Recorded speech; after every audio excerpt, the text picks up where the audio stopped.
Je m'appelle Antoine Gilbert, je suis brand stratégie Twitter. En gros, ça veut dire que mon métier, c'est d'accompagner les marques et les agences de communication dans l'utilisation créative et custom de la plateforme. Et c'est pour ça qu'on est content d'être là pour vous raconter un peu ce qu'on fait dans le live et la VR. Et donc, je suis accompagné de Stéphane Juffet, que je vais laisser se présenter. Bonjour à tous, je suis Stéphane Juffet, le fondateur de Bimersive, qui est une société qui développe des technologies et des contenus pour la réalité virtuelle. Alors pourquoi on est là tous les deux? Parce qu'on travaille ensemble sur des projets. L'idée qu'on voulait partager avec vous aujourd'hui, c'est que on assiste, avant même de parler de VR, on assiste à un vrai retour au live. Vous savez, depuis que, avant les rendez-vous live, c'était des rendez-vous radio téléphoniques, c'était radio ou télévisés, pardon. C'était des moments où vous étiez disponible pour regarder ces flux. Après, on a tous connu la délinéarisation des contenus. Les box, YouTube, la VOD, donc tout est devenu disponible tout de suite. Il y a encore quelques années en agence, on avait ce mot qui fait rire beaucoup maintenant, on disait atawad. Je ne sais pas si vous vous souvenez, ceux qui travaillent dans la communication, on disait c'est at any time, at anywhere, on any device, tout était devenu on demand. Et puis il y a le mobile qui est arrivé, encore une fois, une couche de révolution de plus. On a la télécommande dans la poche. Je vous épargne toute cette histoire sur l'arrivée du mobile qui est devenu quelque chose de fort. Et c'est à ce moment-là que Twitter est arrivé, puisqu'on a une plateforme mobile. Et cette plateforme mobile, elle est devenue de plus en plus présente, de plus en plus dans le temps présent, dans le on-demand, dans le temps réel. On a cette capacité, avec un outil comme Twitter, d'être connecté avec le monde en temps réel, en live, donc avec une dimension publique, une dimension conversationnelle et une dimension live. Et encore une fois, la vidéo s'est démocratisée sur le mobile grâce vous le savez aussi, à la capacité des débits, aux devices qui sont devenus plus performantes. Et tout de suite, on s'est retrouvé très rapidement, on s'est retrouvé à avoir de la vidéo, beaucoup de vidéos sur son mobile. En 2015, il y a eu le South by Southwest avec Meerkat et Periscope, qui étaient les deux applications live vidéo qui étaient vraiment tendance. Twitter a mis la main sur Periscope, c'était il y a 1 an et demi à peine, et très rapidement, les autres plateformes sont arrivées, Facebook Live, YouTube Live, etc. Et donc on assiste de plus en plus à un vrai retour au direct, ce qui est assez intéressant quand on travaille avec des marques, en communication, c'est qu'elles ne sont pas habituées à produire des contenus en live, elles sont plutôt habituées à briefer leurs agences, à faire des tests, à regarder, à maîtriser le storytelling. Et là, on est de plus en plus basculé d'un côté des consommateurs, qui ont la capacité de se filmer de manière massive en live avec un outil comme Periscope. Et les marques, de plus en plus, ont ouvert ce nouveau terrain de jeu, un terrain de jeu qui est, encore une fois, très, très ouvert sur un storytelling qui offre de nouveaux points de vue. Alors j'ai amené quelques exemples qui illustrent ça, puisque donc au CES de janvier, là, on a lancé Periscope 360. Alors je fais juste une toute petite aparté. Periscope, pour ceux qui ne connaissent pas, c'est une application qui permet de streamer directement en vidéo depuis son mobile. On l'a intégré maintenant l'année dernière dans Twitter, donc Periscope et Twitter ont quelque part fusionné, même si les deux applications existent toujours. Si vous êtes dans Twitter, vous avez la capacité maintenant de tweeter en live vidéo directement en utilisant la capacité de Periscope pour se faire ça. Et l'évolution qui est arrivée, c'est qu'on a proposé du live 360. Alors voilà un exemple de Live 360 qui a été fait sur le pont de Golden Bridge de San Francisco. On a une caméra 360 qui est embarquée dans une Formule 1. Et qu'est-ce qu'on voit dans cet exemple? C'est que évidemment l'utilisateur choisit son point de vue, soit en bougeant son téléphone, soit en passant son doigt sur l'écran pour décaler l'image. Et on a cette couche conversationnelle, donc on a l'ADN de Twitter qui est avoir une conversation en live sur un contenu live, et en plus maintenant on est dans un contenu live 360. Donc on est très proche de l'immersion, on est dans une immersion qui est certes pas dans un casque, on est dans une immersion de contenu puisqu'on est live, qu'on est sur son mobile et qu'on a le contrôle sur le point de vue qu'on est en train de vivre. Vous avez vu peut-être passer dans les commentaires qu'on peut aussi repartager cette expérience sur les réseaux, qu'on peut la commenter, éventuellement donner des conseils aux pilotes pour dire attention, tu te fais dépasser, etc. Donc on est dans une interactivité qui est très directe, qui est très live. Ça, c'est vraiment nouveau, c'est le terrain de jeu. Une des marques qu'il a utilisé très récemment, là, pendant les défilés de mode au début de l'année, c'est Louis Vuitton qui essaye d'innover et qui a fait un des premiers défilés en live sur Periscope 360.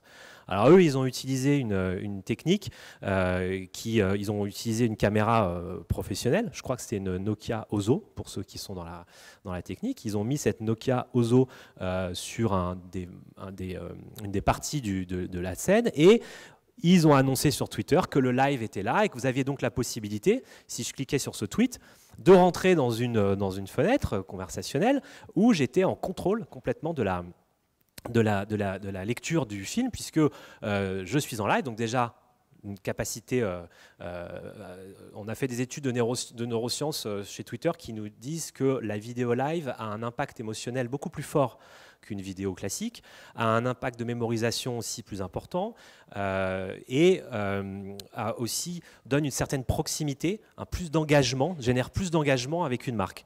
Et donc on voit bien ici que la personne qui était aux commandes de ce flux avait la possibilité de regarder derrière lui, de choisir, de suivre les mannequins directement. Donc ça, c'est vraiment, aujourd'hui, l'état de l'art, il est là. Alors pour rentrer un tout petit peu dans la technique, on est donc sur un flux vidéo 360 qui sort d'une régie, la régie événementielle, c'était une société qui s'appelle Freecaster, qui captait cet événement. Ce flux était retransmis directement sur leur site web et sur d'autres plateformes et intégré directement dans une application qu'on appelle Periscope Producer. Donc vous pouvez mettre n'importe quel flux vidéo dans cette application et vous avez donc la capacité de l'intégrer dans un flux Periscope qui va se retrouver lui sur Twitter.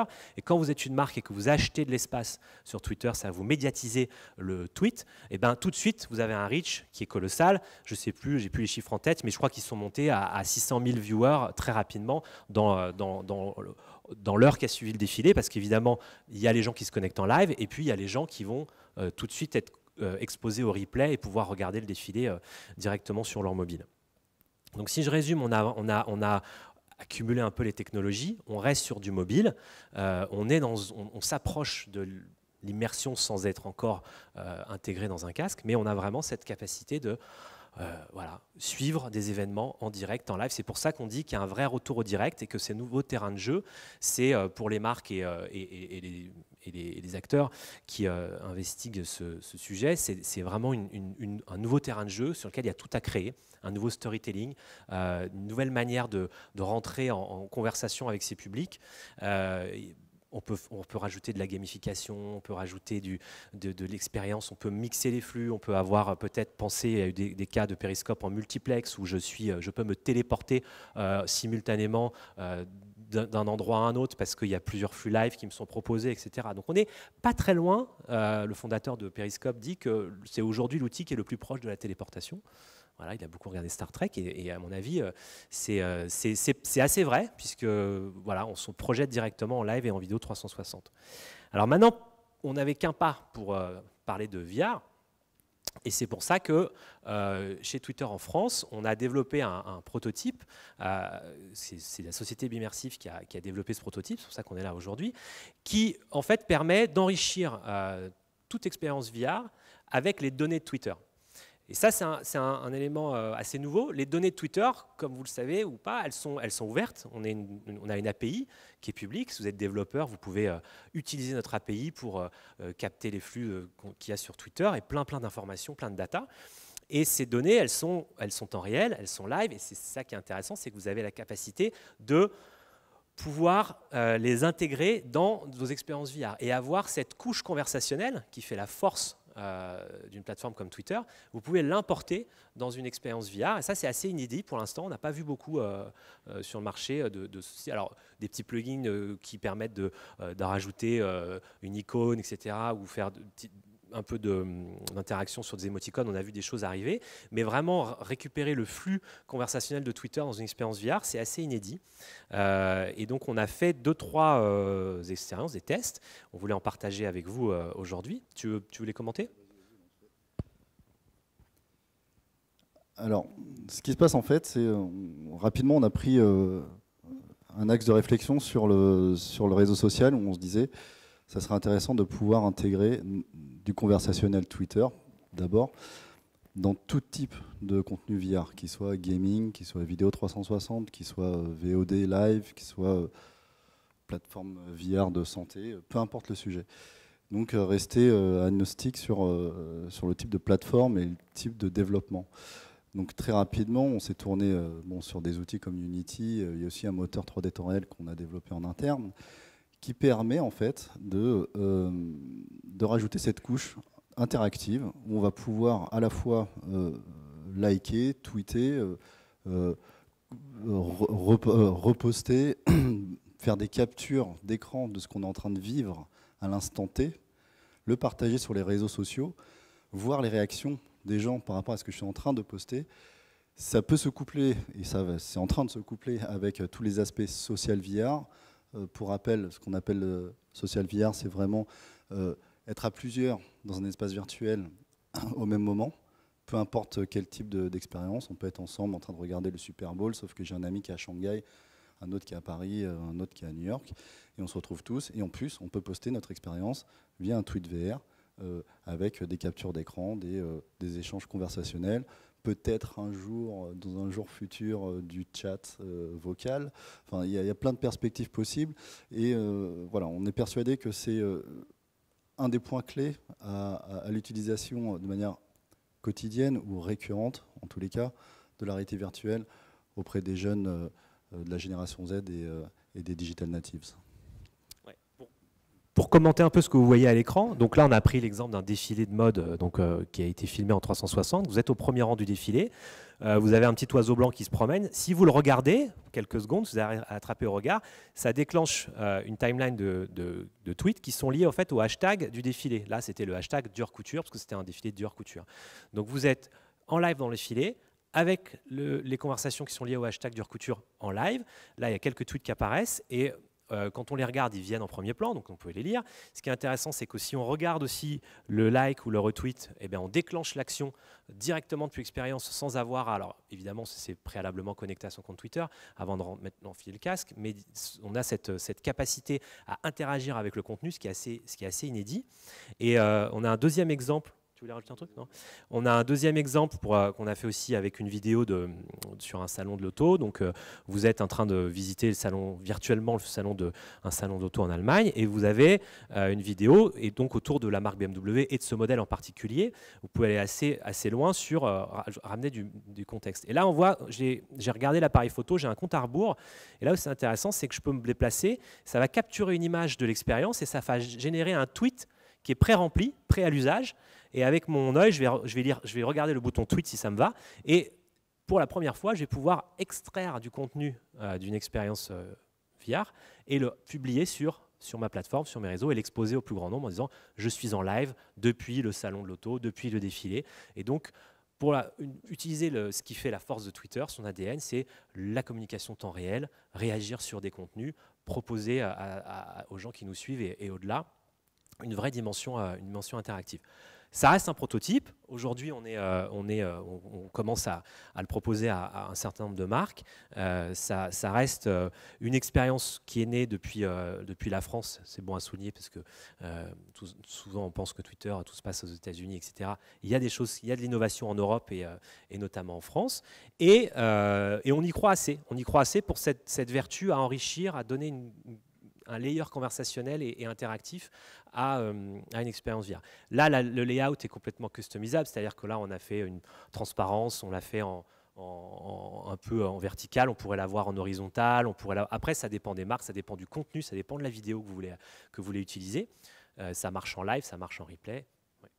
Oui, voilà, tout à fait. C'est complètement customisable, en fait, du début à la fin, que ce soit le layout, l'interactivité, le design. Voilà, c'est des outils donc, qui permettent même à des créatifs de s'en emparer à terme, on l'espère le faire vivre comme presque un plugin, avec un minimum de services et un maximum d'automatisation, pour que tous ceux qui vont créer leur propre plateforme de réalité virtuelle, je sais pas, une chaîne de radio, une société de pharmaceutique, peu importe quel domaine, vont pouvoir intégrer ce type d'outils de manière complètement transparente et assez facile à utiliser. Il nous reste 4 minutes pour des questions s'il y en a. Si vous voulez nous poser des questions après, vous pouvez nous suivre sur Twitter. Alors, nous avons notre adresse, hein, Twitter, @AnteGilbert ou @Stéphane_Juff, parce que c'est Juffé. Voilà. Donc, n'hésitez pas à nous contacter selon le sujet qui vous intéresse. Est-ce qu'il y a des questions déjà dans la salle? Est-ce que c'était clair? Est-ce que il n'y a pas de questions? Ça veut dire que c'était super clair. Voilà. Eh bien, on vous remercie.